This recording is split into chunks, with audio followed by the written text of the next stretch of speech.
Assalamualaikum warahmatullahi wabarakatuh.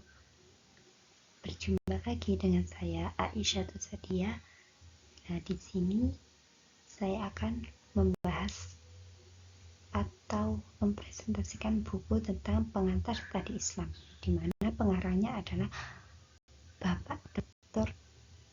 Taufik Abdillah Syukur, MA.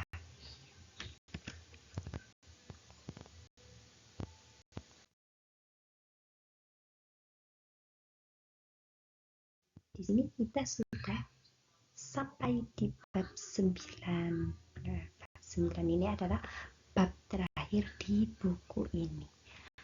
Bab 9 membahas tentang menyikapi perbedaan pendapat dalam Islam. Yang pertama tentang pengertian mazhab, yang kedua tentang fungsi mazhab ijtihad, yang ketiga tentang sebab-sebab timbulnya berbagai mazhab, dan yang keempat adalah sikap menghargai berbagai mazhab. Yang pertama, pengertian mazhab. Mazhab, kata mazhab berasal dari bahasa Arab yang artinya adalah tempat pergi, rujukan, atau sandaran dalam mengamalkan ibadah. Jadi, mazhab adalah pokok pikiran dasar yang digunakan oleh imam mujtahid dalam memecahkan masalah atau mengistibatkan hukum Islam. Kemudian yang kedua adalah fungsi mazhab ijtihad. Nah, mazhab memiliki fungsi sebagai sandaran, rujukan atau referensi, dan juga sumber pengetahuan dan pegangan bagi masyarakat dalam mencari suatu jawaban masalah yang dihadapi. Nah, ijtihad dengan artinya yang demikian itu sangat diperlukan karena ia dapat menopang risalah Islam yang abadi. Ia menjadi bukti bagi manusia bahwa Islam selalu memberikan pintu terbuka buat intelek manusia yang selalu berusaha mencari kebenaran dan kebaikan dalam rangka meningkatkan kesejahteraan hidup manusia. Selanjutnya, sebagaimana diketahui bahwa Al-Quran dan As-Sunnah merupakan pedoman hidup yang dapat menjamin manusia yang berpegang pada duanya untuk tidak tersesat selamanya. Sebagai pedoman hidup, Al-Quran, ajaran yang berkaitan dengan masalah akidah, ibadah, akhlak, dan muamalah sosial ekonomi, politik, hukum, pendidikan, kesehatan, lingkungan hidup, dan sebagainya.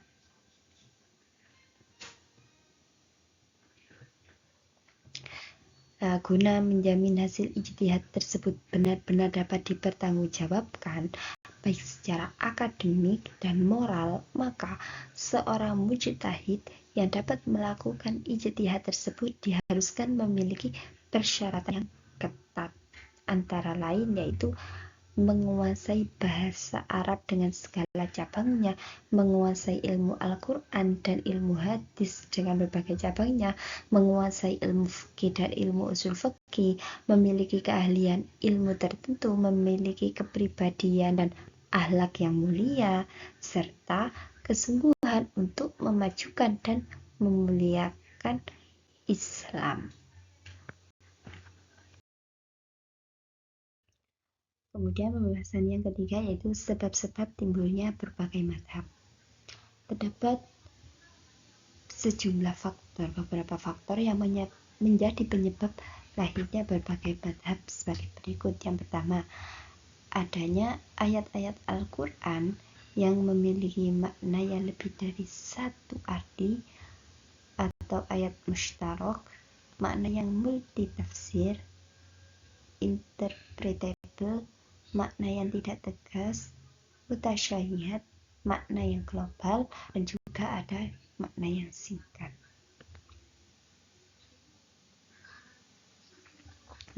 Menghadapi ayat-ayat yang karakternya seperti ini, para mujtahid itu menafsirkannya dengan cara-cara yang berbeda. Kemudian yang kedua adalah hadis-hadis Nabi Muhammad SAW yang derajatnya bukan hadis mutawatir, melainkan hadis ahad. Setelah dilakukan penelitian terhadap hadis ahad ini oleh para ulama, hasil-hasilnya itu berbeda-beda. Ulama yang satu menganggap hadis ahad ini derajatnya sahih, sedangkan ulama yang satu lagi menilai hadis ahad ini dengan derajatnya dhaif. Perbedaan dalam penilaian derajat hadis ini mengakibatkan terjadinya perbedaan dalam pendapat hukum tersebut.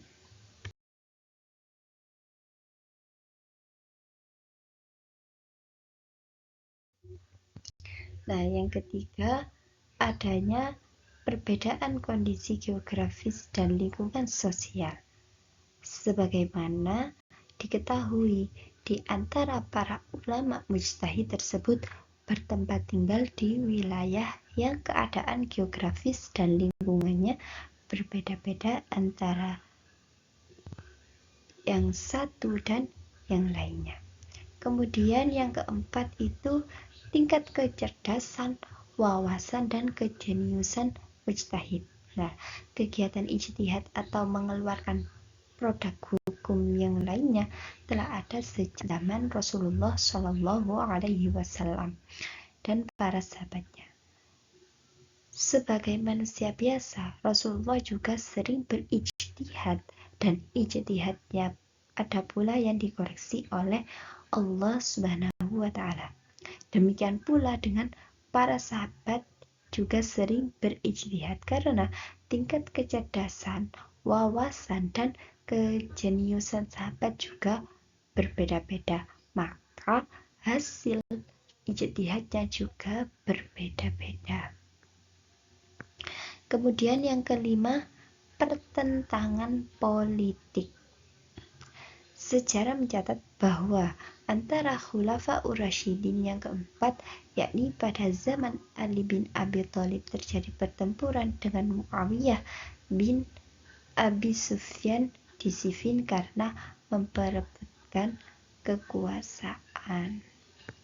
Kemudian yang keenam, perbedaan paham teologi dan politik para mujtahid pada zaman Khalifah Bani Umayyah, Abbasiyah, dan seterusnya sudah terdapat aliran Khawarij, Murji'ah, Mu'tazilah, Ahlussunnah wal Jamaah, Sunni, Syiah, dan lain sebagainya. Kemudian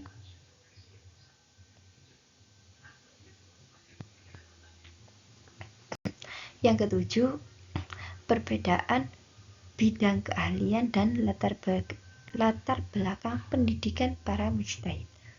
Sebagaimana diketahui bahwa di kalangan para mujtahid, di samping menguasai ilmu agama secara umum, mereka juga memiliki bidang keahlian tertentu.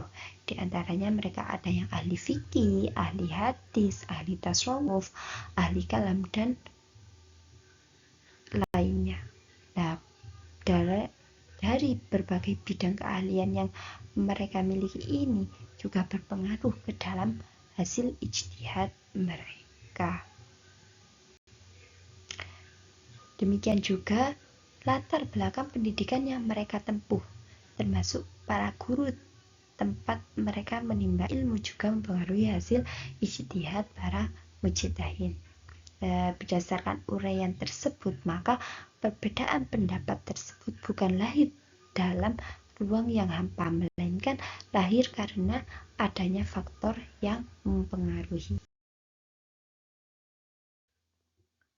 Untuk pembahasan yang keempat, sikap menghargai berbagai mazhab. Agar perbedaan mazhab tersebut tidak menimbulkan bencana perpecahan dan fitnah di kalangan umat, maka diperlukan adanya sikap kedewasaan dalam beragama, yaitu sikap yang arif, bijaksana, ramah, toleran, saling membantu, kerjasama, dan bersahabat di antara umat yang menganut mazhab yang berbeda-beda. Kemudian, sikap kedewasaan dalam beragama tersebut dapat dilakukan dengan cara sebagai berikut. Yang pertama, memandang bahwa berbagai pendapat yang terdapat dalam mazhab tersebut sebagai hasil ijtihad yang mengandung kebenaran dan kesalahan. Kemudian yang kedua, memandang bahwa semua pendapat dalam mazhab tersebut tidak keluar dari Islam. Kemudian yang ketiga, memandang bahwa perbedaan dalam hal yang bersifat furu'iyah atau cabang itu tidak boleh menghalangi seseorang untuk saling berbuat baik.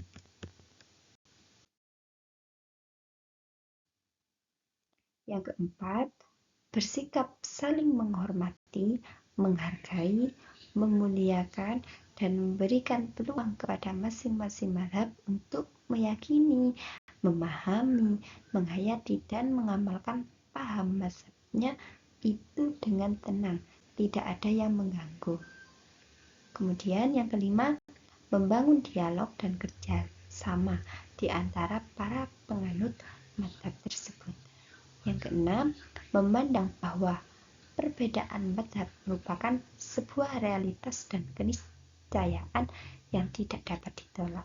Kemudian yang ketujuh, memandang bahwa adanya mazhab yang beragam itu merupakan sebuah kekayaan intelektual dan kultural yang sangat berharga. Seperti itu ya. Terima kasih. Sekian dari presentasi atau penjelasan tentang buku pengantar studi Islam yang buku tersebut adalah pengarangnya Bapak Dr. Taufik Abdullah Syukur MA. Karena ini bab yang terakhir, maka sekian dari saya.